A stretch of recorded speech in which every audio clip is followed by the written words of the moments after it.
Buenas noches, bienvenidos a la última sesión mensual de nuestra asociación, la Asociación Mexicana de Endoscopía Gastrointestinal.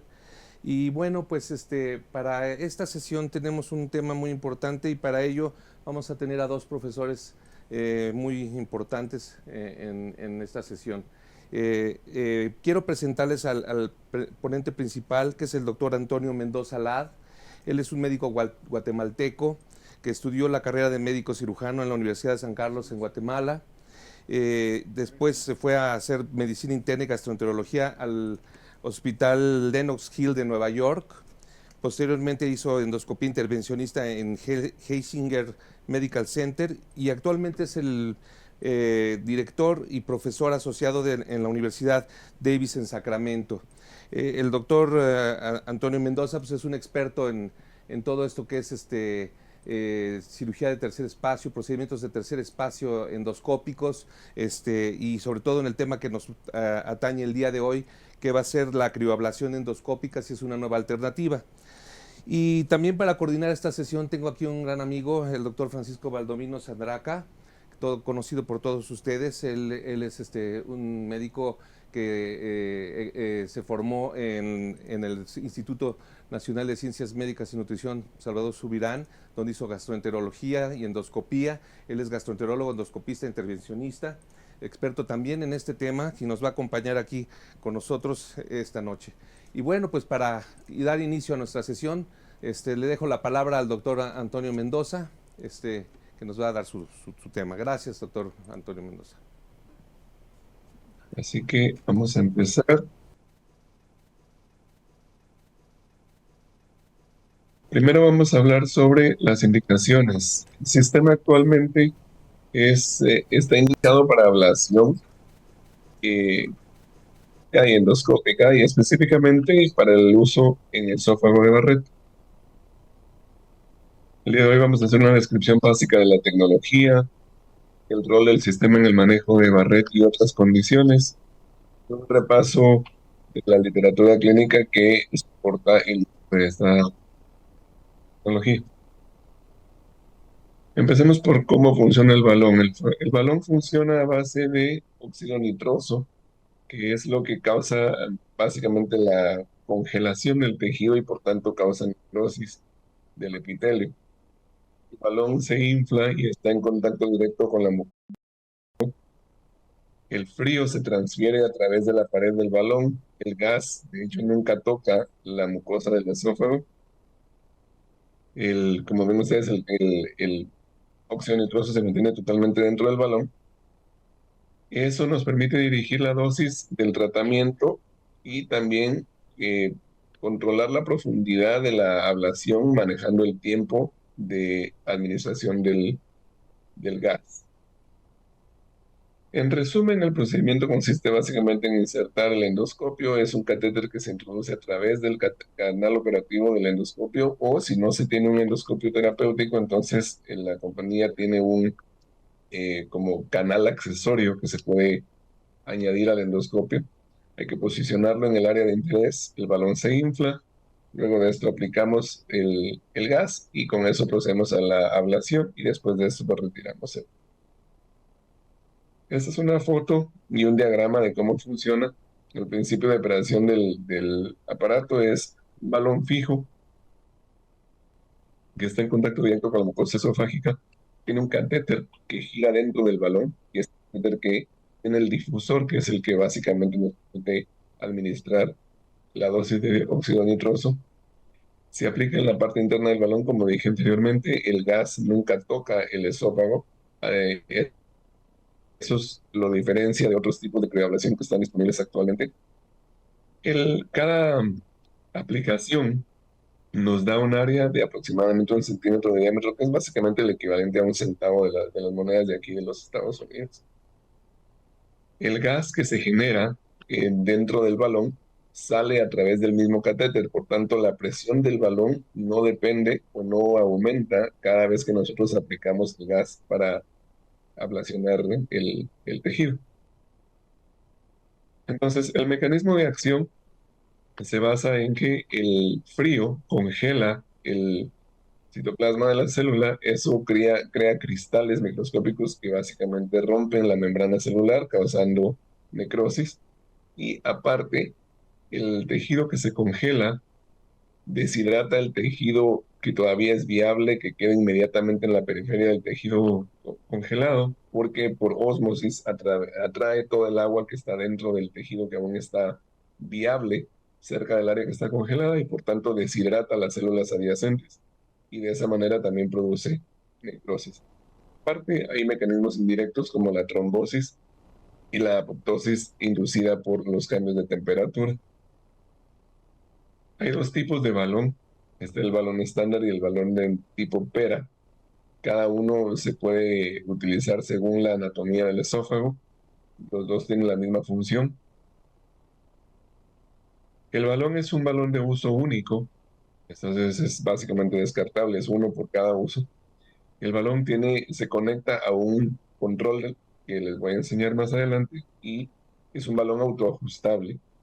Genera más o menos un diámetro de entre 20 y 30 milímetros, con presiones bajas dentro del balón, por tanto el riesgo de perforación es muy, muy bajo. De hecho, no creo que haya nada reportado sobre perforación con este balón, porque tiene un mecanismo de detección de presión que si la presión aumenta mucho, entonces automáticamente se desinfla.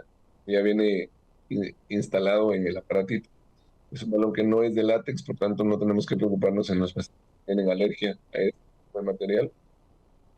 Como había mencionado, dentro del balón viene un catéter, y ese catéter tiene un difusor que es el que rota y se mueve también axialmente dentro del balón, que es el que nos sirve para administrar el gas. El balón siempre se mantiene fijo, lo que se mueve es el catéter. ¿Y cómo movemos el catéter? Lo hacemos a través de un set de pedales que están en el piso, parecido a como cuando nosotros usamos la unidad electroquirúrgica para producir corriente. El catéter tiene el difusor, que es, como mencioné, es el agujero por el cual a través del cual sale el gas.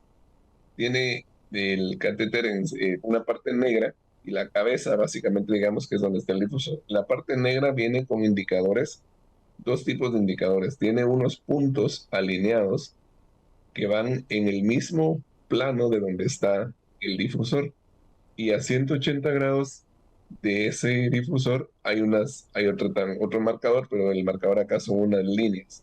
Esto nos sirve para saber en qué lugar está el difusor, porque algunas veces ya cuando estamos aplicando los eh, tratamientos, puede ser un poco difícil saber en dónde está el agujero en el esófago. Como había mencionado anteriormente, el catéter requiere que utilicemos no hubiera duda de que si el catéter es nuevo o no, y lo vuelve a conectar al control, el control va a detectar que ese catéter ya fue utilizado y entonces no va a funcionar. Estos son los pedales que controlan el aparatito. El pedal, como dije, es reusable, y aquí es donde se controla, es como el centro de mando del catéter que dirige el control. Aquí nosotros podemos decidir si vamos a mover el catéter de manera axial, o sea, de arriba hacia abajo, o si vamos a rotar el catéter, ya sea en sentido contrario o en sentido de las agujas del reloj. Esto funciona ustedes ven dos pedales blancos. Los pedales pueden ser son intercambiables, y lo que intercambia el movimiento del catéter dentro del balón es este botón negro que ven acá. Entonces, si estamos en el modo de arriba para abajo, entonces con este pedal nosotros vamos a hacer que el difusor se mueva hacia arriba, o sea, digamos en el sentido oral del esófago, y con el otro nos vamos a ir abajo, ¿no? Como yendo hacia el estómago. Si lo que queremos es rotar el catéter, entonces presionamos este botón de nuevo y entonces estos pedales se convierten en, rota el difusor en sentido contrario de las agujas del reloj y este lo hace en el sentido normal. Entonces, a través de estos dos pedales nosotros controlamos la posición del difusor. También tiene este pedal azul que es el que sirve para inflar el balón. Cuando nosotros inicialmente ingresamos al esófago, hay que inflar el balón para que tenga un contacto adecuado con la mucosa. Y arriba de este hay un botón que desinfla el balón. Esto es básicamente cómo funciona el pedal. Sí es importante mencionar que, como mencioné anteriormente, la presión del balón nunca excede un máximo. Si por alguna razón, por el ángulo en el que estamos sujetando el balón o el endoscopio, o si hubiera, por ejemplo, una estrechez en el esófago y la presión dentro del balón aumenta, el balón automáticamente se desinfla. Entonces es como un mecanismo de seguridad para evitar perforaciones. Aquí tenemos un video que me proporcionó mi amigo, y de hecho es un amigo y mentor mío, él me entrenó en Geisinger. Ustedes pueden ver cómo el catéter entra a través del canal operativo del endoscopio, se retrae y ahí pueden ver ustedes lo que habíamos mencionado anteriormente, las líneas continuas habíamos dicho que están en el sentido opuesto del difusor y cuando ponga el video de nuevo van a ver los puntitos. El balón queda inflado, estas son las líneas, esto me dice a mí que el difusor está a 180 grados y ustedes pueden ver cómo se aplica el gas, sale a 180 grados de las líneas. Poco a poco y nos ubicamos donde queremos administrar la ablación y el control viene automáticamente, nos da dos opciones, 8 segundos o 10 segundos, según sea el Barrett displásico o no. Se recomienda utilizar 8 segundos en Barrett que no es displásico y 10 segundos en Barrett que tiene algún tipo de displasia. Ustedes pueden ver cómo se está girando el difusor y al mismo tiempo se está atrayendo hacia arriba, que queremos tratar exactamente ese punto donde se está administrando la crioablación. Repito, cuando se desinfla el balón, así es como queda el tejido. Esto es necrosis por frío. Y como mencioné anteriormente, el gas nunca toca el esófago, todo queda contenido dentro del balón. Así que solo para hacer unas comparaciones con otras tecnologías, por ejemplo, la radiofrecuencia, que es la que ha sido pues, el tratamiento clásico pues, de condición del esófago de Barrett. Aquí hay un pequeño diagrama que nos dice que básicamente el epitelio del esófago mide más o menos medio milímetro y la pared total mide 4 milímetros. Cuando nosotros hacemos una ablación por radiofrecuencia, la ablación penetra más o menos 1 milímetro dentro del epitelio, mientras que si nosotros hacemos una crioablación, el grado de profundidad de la necrosis va a ser mayor, entre 2 y 4 milímetros, y esto ha sido demostrado en varios estudios. Esta es la razón por la cual, aparte de las indicaciones oficiales de Barrett, y recientemente fue aprobada para tratar la ectasia vascular del estómago, por ejemplo, en pacientes con sangrado refractario, se ha utilizado además en otras condiciones que les voy a mencionar, tengo algunos ejemplos en esta presentación. Así que a grandes rasgos, esto es una tabla que nos indica cómo se compara con otras tecnologías. Aquí tenemos estudios del criobalón, de radiofrecuencia, otro estudio del criobalón y esta es la crioterapia que se utiliza que es el otro tipo de crioterapia que es con nitrógeno líquido. En este caso, esta crioterapia sí está en contacto directo con la mucosa. Pero a grandes rasgos, aquí pueden ver ustedes que los estudios han incluido ya sea pacientes sin displasia o displasia de alto grado o de bajo grado, pacientes que nunca han sido tratados o pacientes que han sido tratados anteriormente, etc. En general, a grandes rasgos, clínicamente la eficacia de la tecnología es bastante comparable con las otras, por ejemplo, la radiofrecuencia y el otro tipo de crioablación. Lo importante acá mencionar es que la incidencia de eventos adversos, sobre todo la estrechez, que es la más común que nosotros vemos después de hacer algún tipo de ablación de esófago de Barrett, es un poco menor con la crioablación comparado con la radiofrecuencia, y también el dolor y la incomodidad que sienten los pacientes después del procedimiento mucho menor con la ablación en frío que con la radiofrecuencia. Ustedes aquí pueden ver un estudio en el que evaluaron básicamente la durabilidad de la ablación a un año. Este fue un estudio prospectivo de un único centro en el que incluyeron 41 pacientes que tuvieran una clasificación de Barrett por lo menos M1 sin límite, o sea, podían de M1 hasta M20 o lo que fuera. Fueron 41 pacientes. Era una mezcla de pacientes que habían sido tratados anteriormente y pacientes que nunca habían sido tratados. Encontraron que en el 95% de los casos se encontraba una erradicación completa de la displasia, de lo que quiere decir es acrónimo K, y 88% erradicación completa de la metaplasia intestinal después de una media de 3 procedimientos.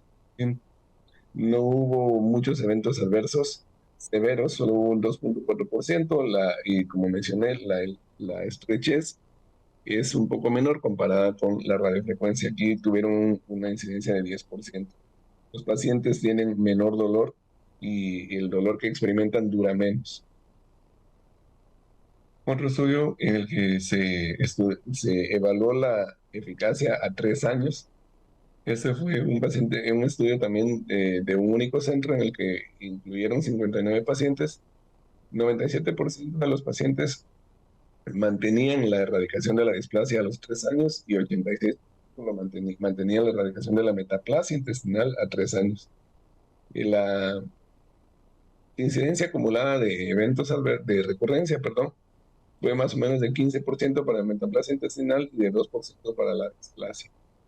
En cuanto a la seguridad, podemos ver que hubo una incidencia después de la ablación, algunas veces que requirieron dilatación, y la incidencia de eventos adversos severos fue bastante baja. Este es otro estudio en el que se evaluó por primera vez de una manera controlada, randomizada, la incidencia del dolor. En este estudio compararon 53 pacientes que nunca habían sido tratados para Barrett displástico, 53 con criobalón, 42 con radiofrecuencia. Ustedes pueden ver acá que el dolor, la incidencia de dolor después de ambas modalidades fue menor en el grupo de la crioablación, y esto fue inmediatamente, también a los 2 días, a la semana, a las 4 semanas. Esto fue estadísticamente significativo. No solo la incidencia, sino que la intensidad del dolor también fue menor en el grupo de la crioablación, y por eso es que se prefiere este tipo de modalidad en cuanto a el confort del paciente. Eh, Cuando uno utiliza radiofrecuencia, generalmente nosotros acá les damos a los pacientes un cóctel de post-radiofrecuencia que incluye lidocaína, a veces bismuto, se les da un poco de Benadryl también porque pueden tener mucha molestia. Así que, ¿en qué otras condiciones podemos utilizar esta tecnología? Estas son indicaciones que no están aprobadas por la FDA. Actualmente el criobalón está indicado para esófago de Barrett, y ahorita recientemente, la semana pasada creo yo, tuvieron el permiso ya para aprobarlo oficialmente para la ectasia vascular del estómago. Entonces aquí les voy a enseñar algunos ejemplos con videos y algunos estudios pequeños sobre condiciones que no son esófago de Barrett. Por ejemplo, neoplasias escamosas en el esófago, adenocarcinomas, neoplasias vasculares, que anteriormente era no aprobada por la FDA, pero ahorita ya lo está. Adenomas duodenales, pólipos de colon y neoplasias intraepiteliales anales. Hablando un poquito de las neoplasias escamosas, estos son 2 estudios, uno más pequeño que el otro. La mayoría de los estudios de esta tecnología han venido del grupo de Johns Hopkins con la doctora Canto, que ha sido la que ha liderado muchos de estos estudios. Acá lo que hicieron fue incluir pacientes con neoplasias intraepiteliales escamosas de bajo, mediano y alto grado. Ustedes pueden ver que en este estudio, habían pacientes que nunca habían sido tratados y pacientes que habían tenido recurrencia recurrencia después de haber sido tratados ya fuera con radiofrecuencia o alguna otra modalidad. Y la mediana de la longitud del segmento fue de 2 centímetros. Pueden ver que se obtuvo una remisión completa en el 100% de los pacientes, 80% después de un tratamiento y el 100% después de 2 tratamientos. La media de tratamientos fueron de 1.3, no hubo estrecheces, no hubo eventos adversos severos, todos los pacientes estaban libres de dolor a las 24 horas, con un seguimiento en el estudio de 12 meses. Este otro estudio fue un poco más grande, 80 pacientes, incluyeron neoplasias intraepiteliales de alto grado y de mediano grado, que todos los pacientes nunca habían sido tratados anteriormente. La mediana de la longitud fue 3 centímetros. Resultados parecidos, ¿no? 90% obtuvo una erradicación completa después de un tratamiento, y ya con 2 tratamientos todo el mundo llegó a la erradicación. En este caso, el mediano fue un tratamiento similar, no hubo estrecheces, no hubo eventos adversos, estaban libres de dolor a los 7 y a los 30 días, también tenían un seguimiento de 1 año. Así que para ejemplificar esto, este es un caso de 80 años, paciente femenina con historia de SEA pulmonar de células no pequeñas, que le habían hecho una lobectomía y posterior a esto, radioterapia por linfadenopatía mediastinal. Se le realizó una endoscopía por disfagia y se le encontró una neoplasia escamosa de esófago. Como las comorbilidades no lo permitían, no era una candidata a cirugía, se intentó hacer una resección mucosa endoscópica, pero no fue exitosa por la fibrosis de la submucosa que había causado la radiación. Entonces se discutió con el paciente para tratamiento paliativo con el criobalón. Este también todos los videos que voy a presentar hoy son de mi maestro, el doctor Cara. Ustedes pueden ver cómo se hace el diagnóstico. Es importante en neoplasias escamosas siempre utilizar algún tipo de cromendoscopía, ya sea la banda estrecha. Yo prefiero el UGOL, que es la que utilizamos de rutina nosotros. Es excelente, nos permite identificar, vean cómo podemos ver rápidamente, identificar todas las áreas que necesitan tratamiento. Y entonces, en este caso, le dio la duración del tratamiento fue de 10 a 12 segundos, porque pues en este caso no era un tratamiento paliativo, estábamos tratando de ablacionar un tumor temprano, ¿no? Entonces, los pasos son los mismos. Aquí pueden ver cómo queda la mucosa después de haber ablacionado todos los puntos que se identificaron con la cromendoscopía.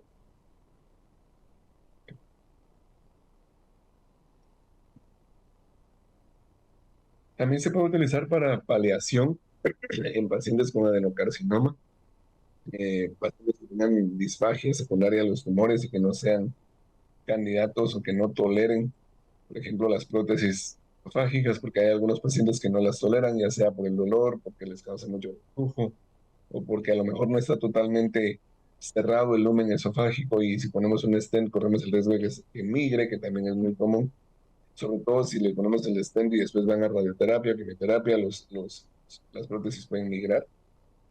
Pacientes que no quieran tener una gastrostomía en caso de que la obstrucción sea bastante significativa, y se puede utilizar como un puente a la subsecuente quimioterapia o radiación neoadyuvante o paliativa.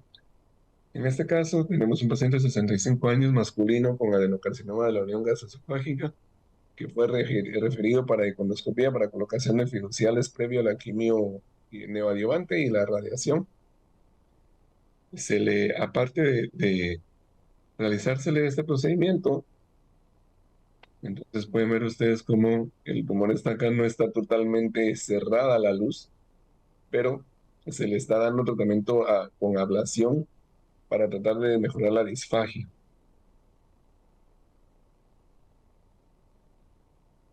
Y vemos cómo se trata todo el área, siempre asegurándonos. El tratamiento solo es efectivo si el balón está en contacto directo con la mucosa. Tenemos que asegurarnos de que no dejar ningún espacio entre la mucosa y la pared del balón. ¿Ok?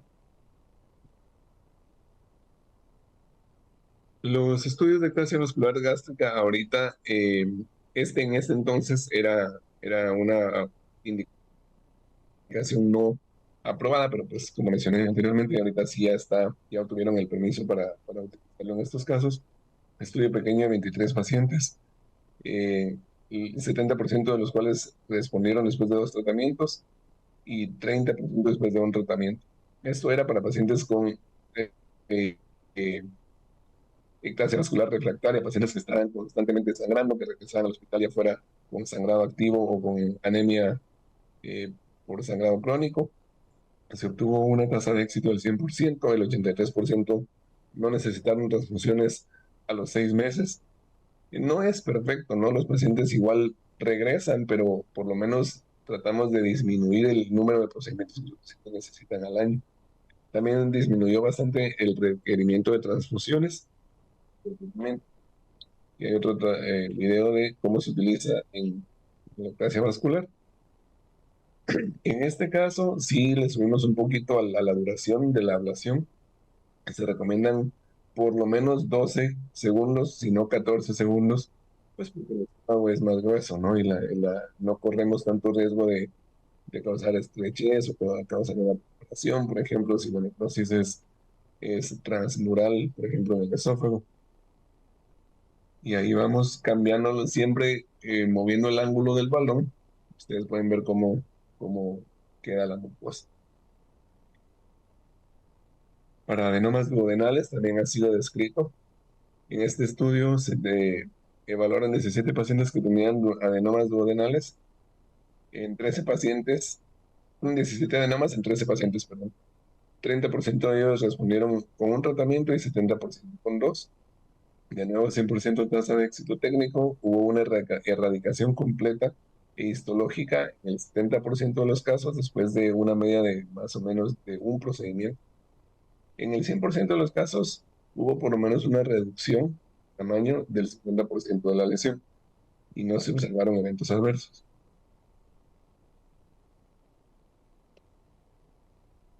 Y podemos ver un adenoma duodenal.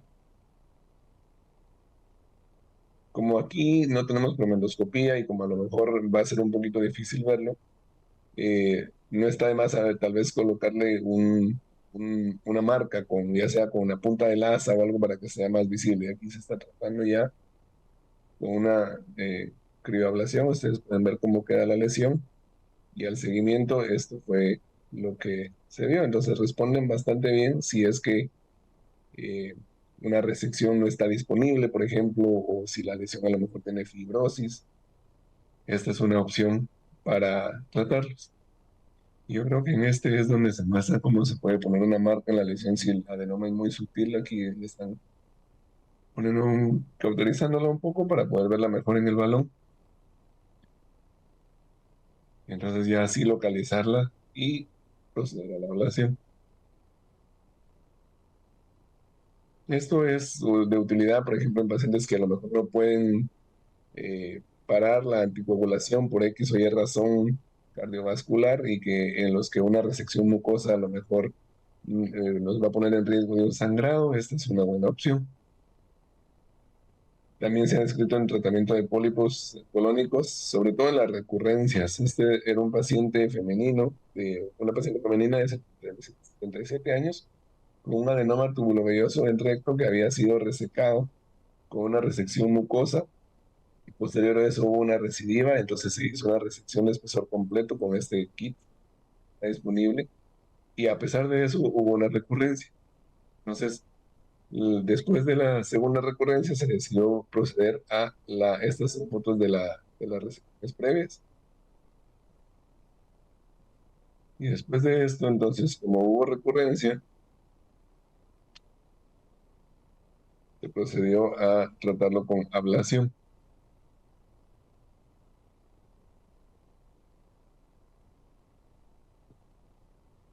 Realmente el tratamiento, la utilización de la tecnología es bastante sencilla. Una vez que uno entiende cómo opera el catéter y cómo encontrar el ángulo sin desinflar el balón, porque cuando uno está iniciando, ustedes pueden ver cómo el pólipo pues básicamente desapareció. Cuando uno está iniciando, a lo mejor uno pone mucha presión en el balón y como dije anteriormente, el balón tiene un sensor y si en el ángulo que estamos poniendo mucha presión, el balón se desinfla. pero cuando uno ya agarra cierta práctica es bastante rápido, bastante sencillo, le permite a uno tratar áreas bajo visualización directa a comparación de, por ejemplo, la radiofrecuencia, en la que uno pone la paleta esa de la ablación y no necesariamente está uno viendo el tratamiento, ¿no? Porque uno lo pone encima y pues espera que esté cubriendo, pero uno solo se da cuenta si se está tratando del área hasta que uno ya logra quitar la paleta y ve el área que se ablasta, ¿no? También, ya por último, el tratamiento de neoplasias intraepiteliales anales. Este es un video respecto a eso.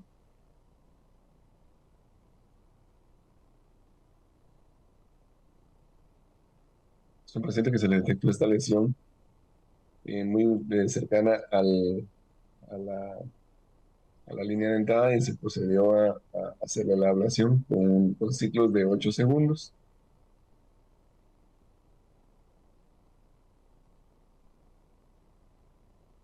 Pueden ver cómo van a rotar el catéter para dirigir directamente bajo visualización directa. Si uno no está contento con dónde está administrando el gas, uno lo puede parar inmediatamente ahí y cambiar la posición del difusor, que es una ventaja que yo le encuentro realmente comparado con la frecuencia.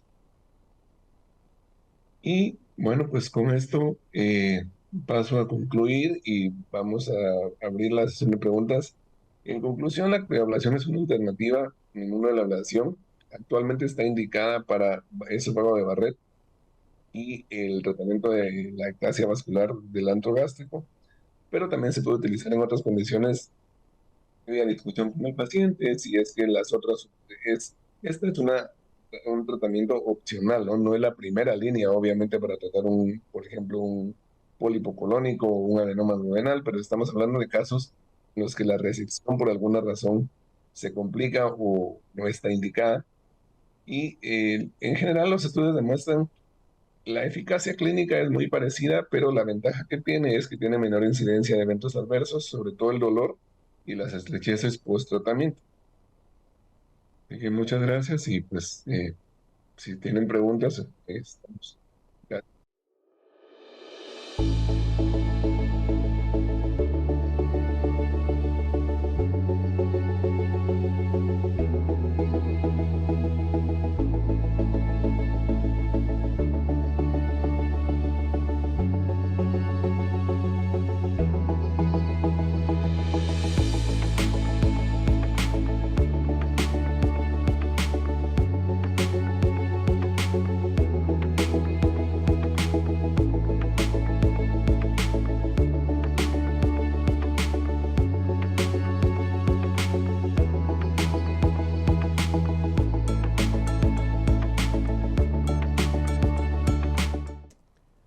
Pues muchas gracias, doctor. Estuvo excelente su presentación. Yo creo que nos quedan pocas dudas después de esta exposición. Bueno, yo quisiera darle la palabra al doctor Francisco Valdovinos, que es invitado esta noche para comentar, para hacer algún comentario al respecto y quizás algunas. Nos mostró aspectos de la crioterapia en esófago de Barrett, en otras áreas. Nos ha tocado vivir esta época tan interesante de la terapia en pacientes con esófago de Barrett y neoplasia asociada al mismo. Las mismas diferentes técnicas de resección y ahora también las diferentes técnicas de ablación que llevan a un objetivo muy importante, que es la erradicación completa de la neoplasia asociada a Barrett y desde luego el impacto en la progresión hacia adenocarcinoma. Por lo tanto, realmente la verdad es muy interesante. Lo comentaba muy bien el doctor Mendoza que pues la mayor experiencia se tiene con la ablación por radiofrecuencia por muchos años. Sin embargo, pues se ha venido agregando la crioablación, ahora ya con el criobalón, con óxido nitroso, y en estudios comparativos pues hay esta eficacia y seguridad en ambas modalidades, con las bondades que ahora explicaba el doctor Mendoza para la ablación y también asociado a un menor número de estenosis y la profundidad que también nos explicaba muy bien. Yo le quisiera preguntar qué sería el paciente con esófago de Barrett y neoplasia asociada, que sería el principal candidato para ablación con frío, es decir, iríamos de primera línea, o bien, como se ha comentado anteriormente, pacientes que han fallado a ablación por radiofrecuencia. En este momento, ¿cuál sería el mejor escenario para tratar pacientes con crioterapia? Yo creo que actualmente tenemos evidencia suficiente para utilizar ya sea una o la otra como primera línea.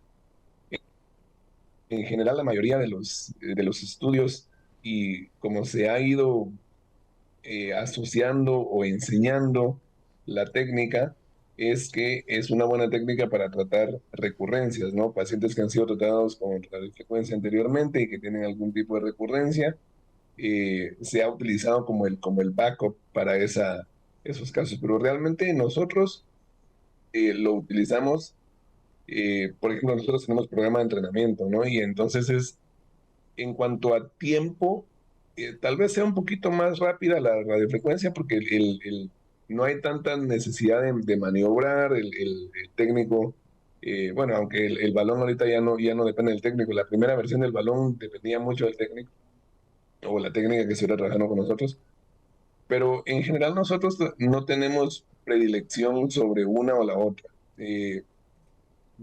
Casi que es como que va a ver cómo nos sentimos el día de hoy, si queremos hacer una preablación o queremos hacer una radiofrecuencia, no tenemos ningún problema en utilizar una o la otra. Cuando nosotros también recibimos pacientes que han sido tratados anteriormente con radiofrecuencia. Entonces, en esos casos, pues, si hubo recurrencia, sí tratamos de hacer como segunda línea, pues no repetir la radiofrecuencia, sino que hacemos la coagulación. Correcto.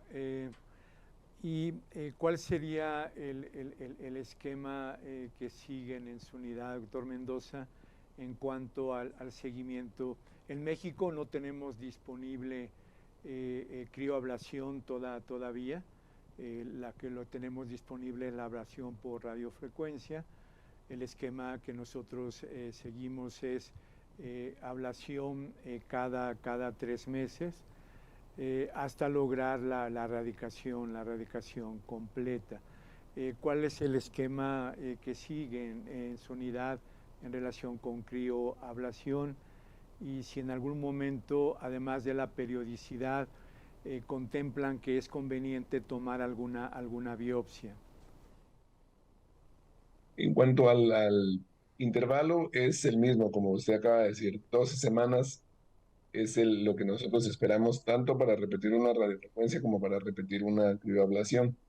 Las biopsias las tomamos, por ejemplo, en casos que han sido referidos por una recurrencia, sí tratamos de tomar una biopsia y después de eso, pues, proceder al tratamiento. Porque algunas veces, eh, pues hay algunos cambios en la patología. Las guías dicen que tiene que ser interpretado por lo menos 2 patólogos expertos. En la comunidad realmente eso no pasa. Eh, es que algo que no mencioné, pero que nosotros siempre antes de evaluar o antes de tratar un esófago de Barrett, siempre hacemos una evaluación pues bastante detallada con cromatoscopía, con el capuchón, con tecnología, pues el Near Focus, la magnificación, asegurarnos de que no hay áreas sospechosas que necesiten, por ejemplo, una resección. Muchas veces nos mandan pacientes con diagnóstico de esófago de Barrett con displasia de bajo grado y cuando hacemos la endoscopía y con cromatoscopía, etcétera, encontramos una lesión sospechosa que a lo mejor va a necesitar resección mucosa o disección en algunos casos. Cuando eso sucede, pues hacemos la resección y después de eso, pues ablacionamos todo el tejido. ah, bueno, no todo, no necesariamente todo, pero digo que está alrededor de la lesión principal. Toda lesión sospechosa o nodular la quitamos y de ahí procedemos a tratar el área adyacente. Yo personalmente A pesar de que la radiofrecuencia está disponible en el balón este que es como 360 grados, yo personalmente no hago eso porque he visto mayor incidencia de estrecheces cuando se hace una radiofrecuencia circunferencial. Si el paciente tiene esófago de barrera circunferencial, yo lo que hago es que trato primero, digamos, de las 12 del reloj a las 6 y después de cuando ya haya tratado ese segmento, la semana siguiente que venga el paciente, no la semana, pero la siguiente vez que venga el paciente, me enfoco en la parte de las 6 a las 12 y así me voy para no, porque he visto que cuando se hace grandes segmentos circunferenciales, tienden a haber más estrecheces. Sí, la verdad que ha tocado un aspecto muy importante que nosotros igual transmitimos a nuestros residentes en formación, efectivamente, que la evaluación del esófago de Barrett debe ser muy completa, debe ser muy metódica con estos elementos, un esófago muy limpio, el uso del CAP en la punta del endoscopio, la cromondoscopía digital o bien la vital, etcétera, que nos lleven realmente hasta el tiempo de revisión de un paciente con esófago de Barrett en cualquiera de los escenarios. Le quiero preguntar, doctor Mendoza, en aquellos pacientes que no responden a crioablación tomada como la primera modalidad de tratamiento, comparando con radiofrecuencia, si no hay respuesta a radiofrecuencia, tenemos esta posibilidad de crioablación, como usted bien lo ha comentado. Pero aquel paciente que recibió de primera instancia crioablación y no respondió, que hay también un porcentaje en todas las modalidades de ablación que no responden, ¿qué alternativa vería usted conveniente para estos pacientes? Pues si nosotros utilizamos crioablación en primera línea y es resistente o hubo recurrencia, pues pasamos a radiofrecuencia y viceversa, ¿no? En algunos casos hemos necesitado utilizar el otro tipo de crioterapia, que es con nitrógeno líquido, que es otro tecnología. Eh, Son pocos los casos realmente los que hemos tenido que llegar a esas instancias. De hecho, ahorita en DDW que pasó, estuvimos hablando sobre creo que no hay estudios todavía, pero sería interesante, por ejemplo, en esos casos, decidir, aunque no hubiera una lesión nodular o displásica o neoplásica temprana, pues básicamente resecar, ¿no? Resecar el segmento de Barrett y ver si realmente hay cambios. Eso es algo que creo que está en la mente ya de varias personas, al menos con los colegas que platicamos, porque podría ser una opción en el caso de que no hayan respondido a crioablación o no y después se cambió a radiofrecuencia. La resección podría ser una opción, pero pues unas veces los pacientes tienen un segmento circunferencial bastante largo, eso significaría hacer una disección completa que también se asocia a estrecheces y que pues no se justifica hacer de primera línea porque pues se le está, es una técnica que está asociada a más complicaciones, ¿no? Pero pues se podría considerar. Bien. Nosotros los procedimientos con ablación por radiofrecuencia, lo decía usted muy bien en el sentido de que al revisar muy bien al paciente con esófago de Barrett, si se detecta una lesión nodular, efectivamente primero irá a una técnica de resección, ya sea mucosectomía o bien incluso disección endoscópica de la mucosa, dependiendo de las características, el tamaño, etcétera, y posteriormente a estas técnicas de ablación. Nosotros ya las técnicas de ablación con esta finalidad de la erradicación completa las hacemos de manera ambulatorio, no se Ujú. internan los pacientes. Entonces, esa sería una pregunta. También, ¿qué medicamento, en estas preguntas de orden práctico, qué medicamento les deja a los pacientes? Serían si se están internados o no internados, qué esquema de tratamiento post-ablación, por cuánto tiempo y cómo maneja la dieta. Sí, y les mencioné anteriormente, nosotros aquí utilizamos el cóctel que le mandamos una receta a la farmacia, la farmacia mezcla, es una mezcla completa de eh, sucralfato mezclado con lidocaína, mezclado con eh, difenhidramina. Y entonces eso es una mezcla que se le deja al paciente y se toma cada 4 horas por razón necesaria. La dieta, yo en lo personal les digo que nos quedemos con líquidos el día del procedimiento y al día siguiente, si no tienen mucha molestia, pues entonces pueden pasar con una dieta suave y si no hay problema, pues entonces ya al día siguiente, al tercer día básicamente sería una dieta normal. Como dije, la ventaja de la crioablación es que los pacientes, nosotros la mayoría, de hecho, yo creo que todos los pacientes que hacemos son ambulatorios. Ese tipo de procedimientos no realmente, no son pacientes que están hospitalizados o que se quedan hospitalizados después de la ablación, a menos que haya habido alguna complicación.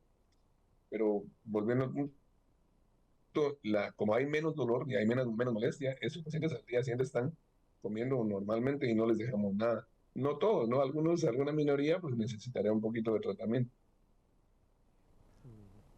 Y finalmente una pregunta un tanto hacia el futuro, ya con esta experiencia que haya a nivel mundial con la ablación por radiofrecuencia, incluso ya también algunos trabajos con argón plasma híbrido que se viene a incorporar a estas técnicas de ablación y desde luego ya lo que conocemos de la crioablación.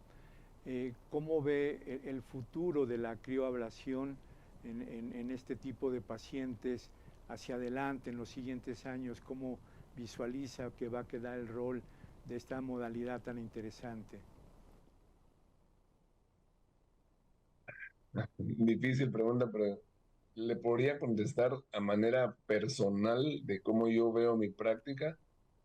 Si yo tuviera que eh, decidir entre una y la otra, dependería mucho.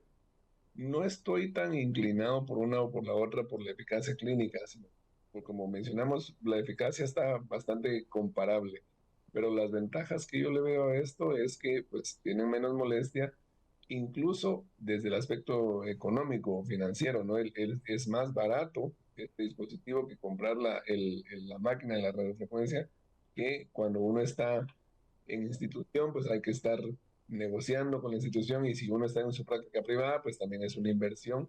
La inversión es menor en la crioablación, al menos en este tipo de crioablación, porque está la otra que, que sea, es un poco más costosa, pero yo creo que la mayoría de la gente, de mis colegas cercanos, tenemos, yo diría que tal vez un 50-50 de gente que prefiere la crioablación y gente que prefiere la radiofrecuencia.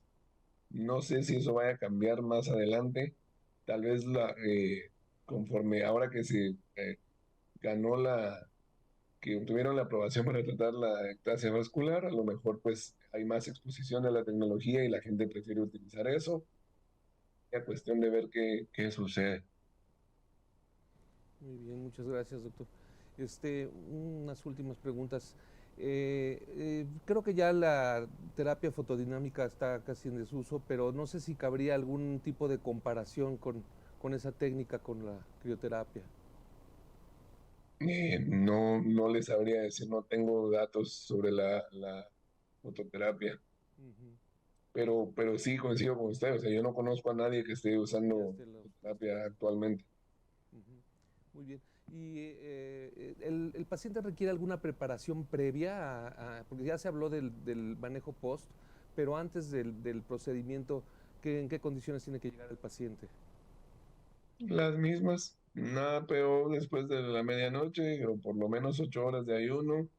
En general, no necesitamos que paren anticoagulantes porque pues no es un procedimiento que produzca mucho sangrado.